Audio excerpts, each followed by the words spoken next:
Hello and welcome back to NJ Education. In today's video, we're talking about how to prepare a competitive UK university undergraduate application in 2020 to start in September 2021. Let's go!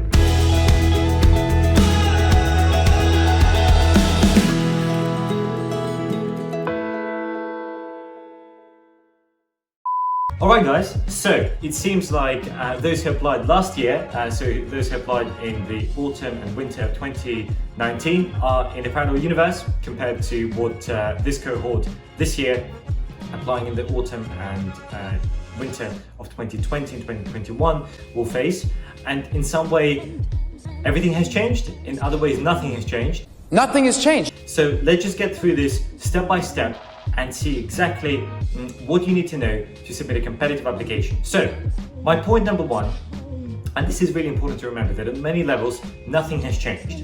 You still have your UCAS application, you still need the personal statement, you still need the school reference, you still can choose up to 5 choices, and you still, for some subjects, such as medicine, veterinary, or if you're applying to Oxbridge and a couple of other universities, you may be invited for an interview. So that is all the same. The deadlines are also, again, the same. So the veterinary, medicine and Oxbridge deadline of 15th of October 2020, and it's normally the cutoff time is 6 p.m, which is exactly the same this year as it has been every single other year. And the cutoff for all the other subjects is 15th of January 2021, again at 6 p.m. So on that level, not much has changed. And as always, personal statement is 4,000 characters, including spaces, which is about 1 page and a quarter of A4 text. And the personal statement needs to show your passion for the subject, where you want to do this, if you're an international student, why you want to come to the UK, etc, etc. And we have a lot of separate content specifically on personal statement, UCAS, etc. So do feel free to check it out, or drop me a message on Instagram where I check my DMs regularly and reply there. However, at the same time, everything has changed. I mean, come on guys, this is COVID, there's been Brexit, COVID, and on many levels, things will never be the same. Game can never be played the same way again. And the number one change for a lot of people is the fact that your personal statement this cycle will be different, precisely because in the spring and the summer of 2020, you couldn't really do any internships or work experience or academic experience, and because we were all stuck at home. Not all of us, but a lot of the applicants and majority of the schools were online.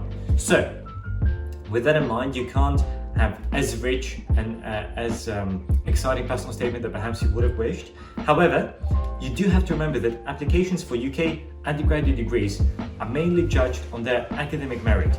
So you're not applying to America, where they care about your leadership and extracurriculars and this, that and the other. UK, they just care your academic potential and your passion for the subject. Specifically, so if you're applying to the very top universities, Oxbridge and some of the leading Russell Group universities, academics is enough. So if you have a personal statement centered around literature you've read, articles, ideas, stuff at school that you find exciting and intellectually engaging and stimulating, that on its own can do the trick. So don't worry if you weren't able to have the internships, the work experience, you weren't able to visit open days and do all of those things, because everybody's in the same boat. Universities know, and already UK universities don't mind as much. The second thing that again has changed significantly is the school reference. Now your teachers will be writing the reference again depending on when you submit, either by the October deadline or by the January deadline, and they actually haven't seen you for a very big chunk of time, pretty much from March up until now. Some schools are still not reopening in September, so depending on where you go to school, the teachers were out of the loop for quite a long time, and it's difficult to write a strong, great reference, a fully complete reference when they just haven't seen you. Now, it's harder, but it's not impossible. And the key thing you can do right now is to reconnect with your teachers, find out in your school who's going to be writing your UCAS reference, make sure they get an email from you, you speak to them, they know exactly what activities you've been doing, what are you up to, what are your ambitions, what are your plans, are you even thinking of applying for medicine, veterinary or Oxbridge? Because if so, they need to know, because they're busy people. So tell them now so they can start drafting the reference and be ready Don't tell them on October 10th, 5 days before the deadline, when naturally they'll be very busy and they'll probably either not be able to do it, or will do a not very good rush job, which you want to avoid. Number 3, a fairly big change is in terms of fees. Now, this only covers international students coming from the European Union, but if you're starting in the UK from September 2021, so if you're applying this cycle, you will now have to pay international fees, just like the rest of non-EU, non-UK students have traditionally had for the past God knows how many years. So it's a significant increase, and something you should be aware of, and plan for it accordingly. And again, we're considering doing a separate video on that, so do let me know if you're interested to hear more about that. Now, lastly, the last point that I wanted to raise is how your student experience will differ in 2021 academic year onwards. So first of all, there will definitely be a bigger online component, and it is here to stay. Even if we beat coronavirus tomorrow and have the vaccine and all of that, and Oxford University researchers give us the vaccine, or other group of researchers, or we have several vaccines, it is highly likely that some of the habits, using Zoom for our video calls, having more online communications, more work remotely, is here to stay. I am here to stay. So you have to understand that a big part of your teaching, regardless of COVID, will be done online, and that is something that will be there. Number 2 is your student experience. And again, we have no idea if coronavirus is here to stay, if it's going to go, how it's going to evolve, is it going to be mutation, etc. Now, because of that, it is possible, and governments across the UK, local governments, national UK government, is saying that, look, we don't want to do this, but there could well be a second lockdown. Which means that your student experience, so going out clubbing, drinking if you're into that, alcoholic, non-alcoholic drinks, student societies, sport, especially contact sport, that all may be cancelled or postponed for some time. And a big part of coming to university is the social life, is the student experience. So you have to be aware that it just may not be the same. And that's something that's problematic and unfortunate, but just it is what it is. And another point is that many companies have come down on their vacancies and recruiting positions for internships, work experience, etc. So if you were hoping whilst at university to do an internship, do a spring week, or have some sort of work experience, it will just be a lot tougher to do this. Now, it doesn't mean it's impossible, and there are always opportunities and there are ways how you can secure an internship, work experience, or another position, and maybe we'll do a separate video on that because it's a whole another topic, and quite a big subject on its own, but it will be harder. So again, think about it. Coming to university is not cheap.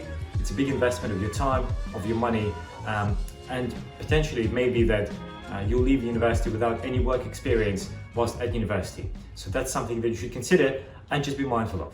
And lastly, guys, don't want to scare you, but think about it. There are a lot of people who applied this cycle, so the past cycle, who applied in 2019, who got in and who were meant to start universities in September 2020.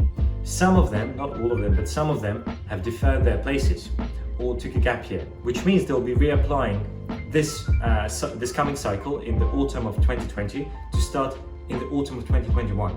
At the same time, a lot of the students are not going to university this year, especially international students coming from China, India, will not be coming to the UK in the numbers they normally do. What this means is, potentially for some courses, there will be more competition than normal, and for others, there will be less competition than normal. It is quite difficult to predict which way it will go, and it will affect different universities and different courses differently. So I suspect that higher ranked, more prestigious universities will still be as competitive, if not more competitive, but anything from below top 20, top 25, in my view, will get easier to get in for. Especially universities with a lot of students from China, from the EU, there will be, in my view, less competition for those places. So again, something you need to carefully consider when you plan, and make sure that you use your 5 choices wisely. So don't go overly ambitious on all of them. Don't equally be too pessimistic.